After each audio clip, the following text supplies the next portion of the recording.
car j'ai l'assurance que ni la hauteur ni la profondeur ne pourra nous séparer de l'amour de Dieu manifesté en Jésus-Christ notre Seigneur. Nini ekoka polangai na bolingo na yo Yesu mameki butu na moi esimbi nango te. Shalom, shalom, c'est votre humble serviteur, le pasteur Eliab Kouboutoula, le pasteur responsable de l'église Tabernacle Missionnaire. Bienvenue sur notre chaîne Tami TV de l'église Tabernacle Missionnaire, située sur l'avenue Boma numéro 19, commune d'Engalema, quartier Munganga, référence Chikapa. L'église Tabernacle Missionnaire est dirigée par apôtre Moïse Songa, le visionnaire, le représentant légal de cette grande communauté. Que Dieu vous bénisse. Je ne suis pas seul, je suis avec l'évangéliste Roger Akawa. Notre partage est bilingue. Évangéliste Roger, shalom. Shalom l'homme de Dieu.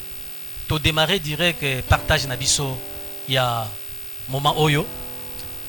Thème Nabiso est Jésus revient. Christ Azoya. Bien aimé, Nalingi na rappelé yo mutozolala. Tant que vous êtes distrait ou vous êtes ignorant. Par rapport à Yabasin, Oyo Christ Alobaki, to komi komona basin nango et komi palpable. Surtout maladie Oyo ningisi monde, coronavirus, et za sin moko palpable Oyo chrétien nyonso. Il faut andima réellement que Christ Azoya. Tozozwa mukanda ya Matthieu chapitre 24, le verset 33, ti na verset 35. Bible et Bisibisonini. Évangéliste Roger. Je lis la parole du Seigneur. Amen. Matthieu 24, versets 33 à 35. De même quand vous verrez toutes ces choses, na bongo tangu bokomona makambu oyo nyoso, sache que le Fils de l'homme est proche. Boyeba malamu ke mwana na moto akomi pembeni. À la porte. Aza déjà na porte. Je vous le dis en vérité. Na yebisi bino ya solo. Cette génération ne passera point. Ekeke oyo ekolekate. Et tout cela n'arrive. Oyo nyonso tozomona ekokoma. Le ciel et la terre passeront. Likolo pese ekoleka. Mais mes paroles ne passeront pas. Même maloba na ngai ekolekate. Bien aimé dans le Seigneur. Christ oyo nyonso alobaka akokisa yango. Liloba nyonso oyo aloba ezonga pamba te sans que s'accomplit. Ya on nazo yebisa yo, nazo rappeler yo, nazo lamusa yo que tokomi na temps ya suka. Ndenge terme na biso ezoloba Jésus revient. Donc Christ azoya. Na oyebisa yo tango mususu bateyaki yo yango que Christ azoya ozana tembe. Bakoko bateyaka yango ozana tembe. Même prophète Esaïe alobela kango ozaka kana tembe. Peut-être parce qu'il n'y avait pas de signes. Mais aujourd'hui, il y a des signes palpables. So ito zongi na ebandeli ya mokapo oyo ya Matthieu chapitre 24. Au monde, il y a des guerres. Nation moko contre nation mususu. Au monde, il y a des impolitesses. Il y a bana otozobota. Au monde, mwana moko ya muke azotelemela mama o ya botiye. Donc azo répliquer devant mikolo. Donc, et ce sont des signes palpables. Oyo, tokoki ko ignorer te. Dans musozo bima ignorant que Christ azoya te. Ça ba signe palpable oyo, tokoki ko ignorer te. Yango na ko banabiso malakisi oyo, tokoyeba maintenant nous les chrétiens, qu'est-ce qu'il faut faire? Parce que zana batu ebele ba abandonner foi, tokomi na temps ya apostasie. Batu bazondi malisusu te par rapport ya ba douleur o bazomona que réellement Christ azoya. Mais ezana batu mususu oyo basambelaka te me bakomi ko s'appuyer na maloba nzambe pe na nzambe pona kobanga. Or soko ozosala ngo pona kobanga bien aimé eza yango te. Mais sala yango na motema mobimba oyebake na za ya nzambe na kosalela nzambe ata corona eza to eza te. Donc s'appuyer na nzambe. Évangéliste Roger na yebite à propos ya thème oyo Jésus revient soki oza lisusu na moi ba argument to moi ba pilier oyo kocha pona thème oyo. Merci le pasteur Eliab. Et lo kwa koloba toujours ezali Jésus revient bientôt ezali kambo solo eza yakobaki sati.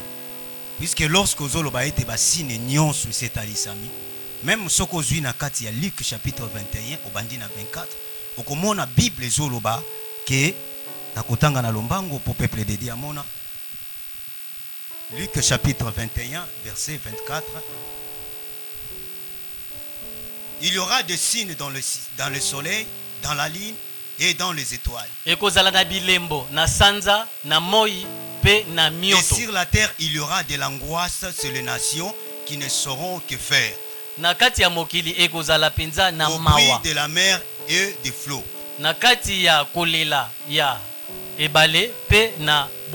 Les hommes rendant l'âme de terreur dans l'attente de ce qui surviendra pour la terre. Car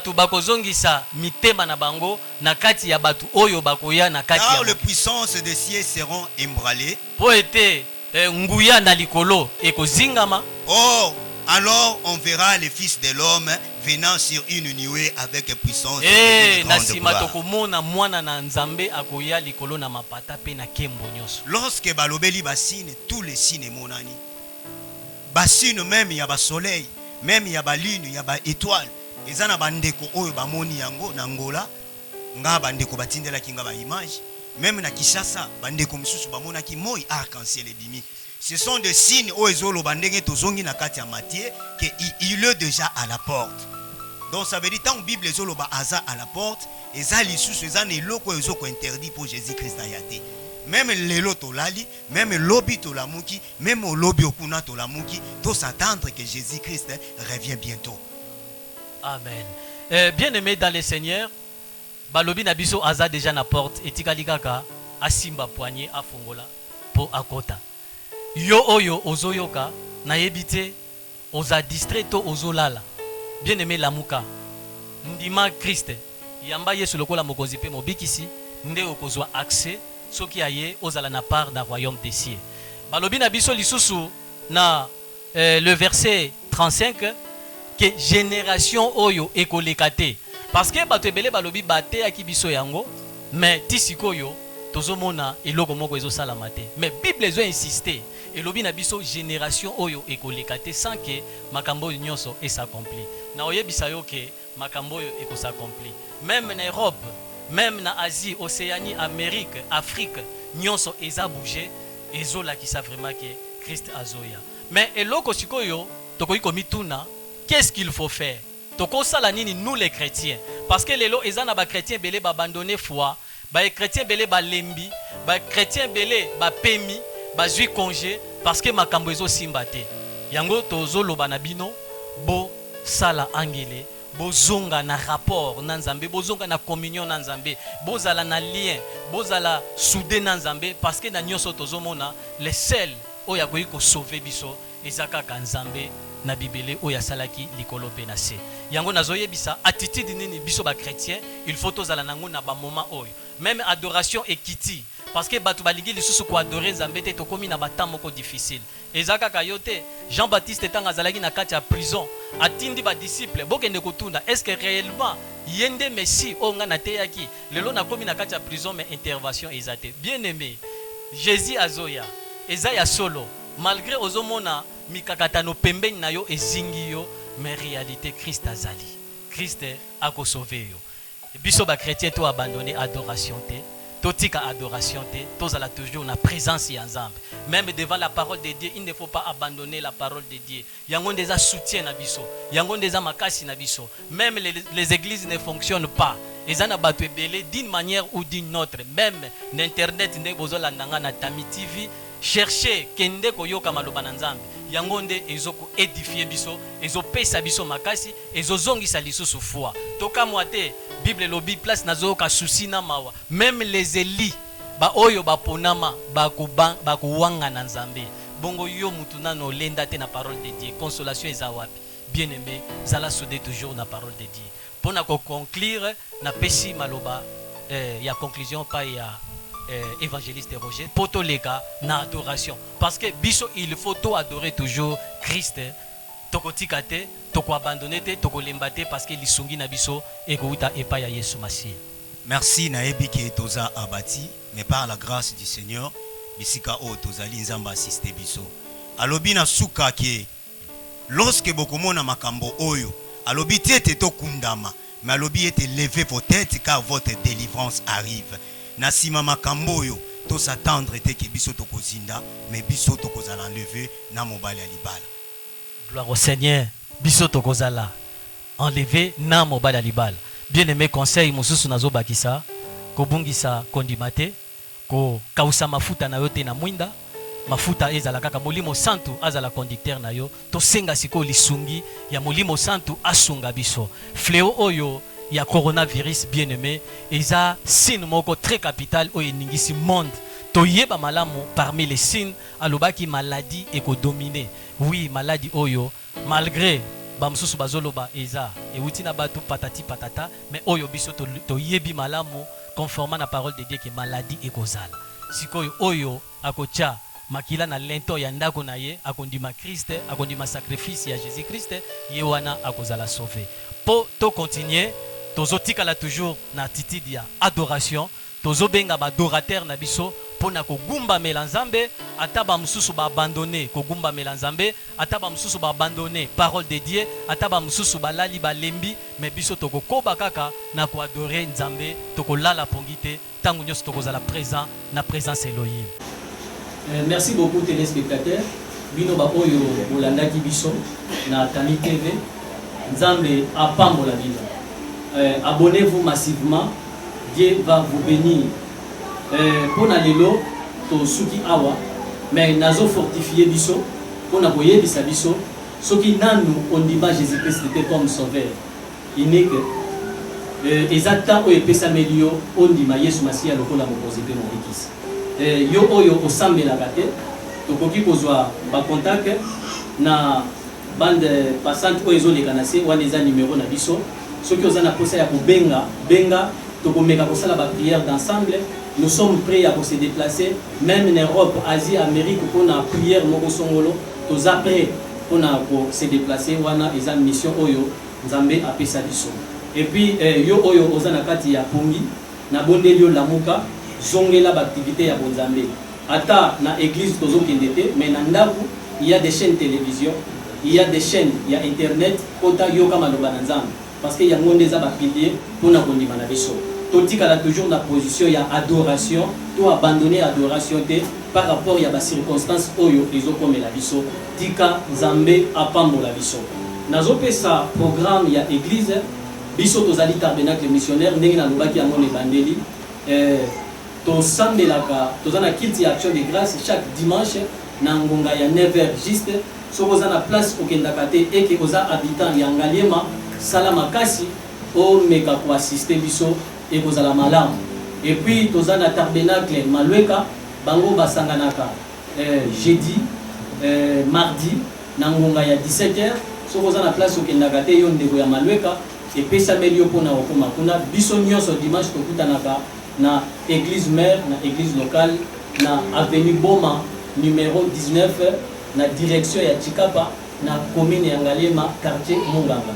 Tika Nzambe apambola biso tozo kende sikoyo na ko adorer Nzambe oyo apesaki biso grâce ya kokuta nazo yebisa biso to s'abonner massivement Nzambe akopambola biso eza chaîne na bino eza chaîne na biso tant nyos to banda koleka na ba émission aw toza lokola na émission comment adorer oyo eko banda ko sala mana groupe ya Tami musique ya église tabernacle toza lokola na émission ya bana ekodium oyo ekobanda kosalama ntango nyonso na chaîne oyo eza nommé les amis de Daniel toza na émission ya intercession oyo ekobanda kokambama na pasteur Elia Kubutula dans ta majesté oyo to oyo azolobela bino sikoyo ekozala malamu to s'abonner massivement tika Nzambe na bolingo apambola biso tokomi na suka.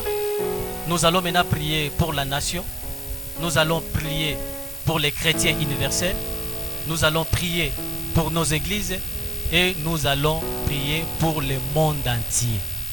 Parce que eloko yo eza eloko moko eningisi monde mobile. Tokoki ko bonde l'ensemble. Seigneur, Dieu de grâce, soki yote mususu azate. Ta parole nous dit si l'Éternel ne garde pas la vie, celui qui les garde travaille en vain.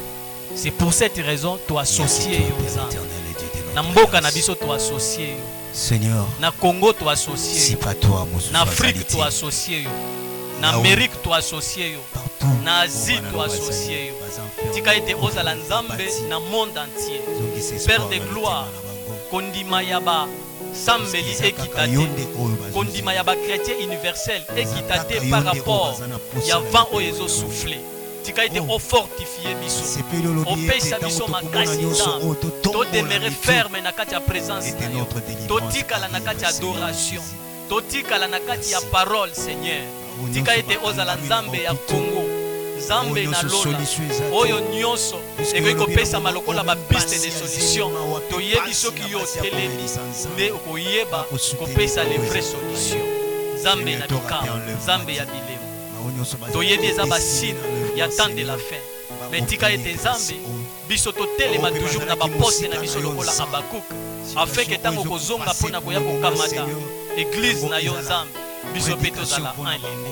Souci na biso ezaki nzambe, tous les chrétiens universels ya monde entier, nzambe moko kozonga tokende biso nyonso ensemble. Tika ete moko na moko atikala ferme, atako marque de la bête nzambe koyeba na kocircule, nzambe totikala ferme.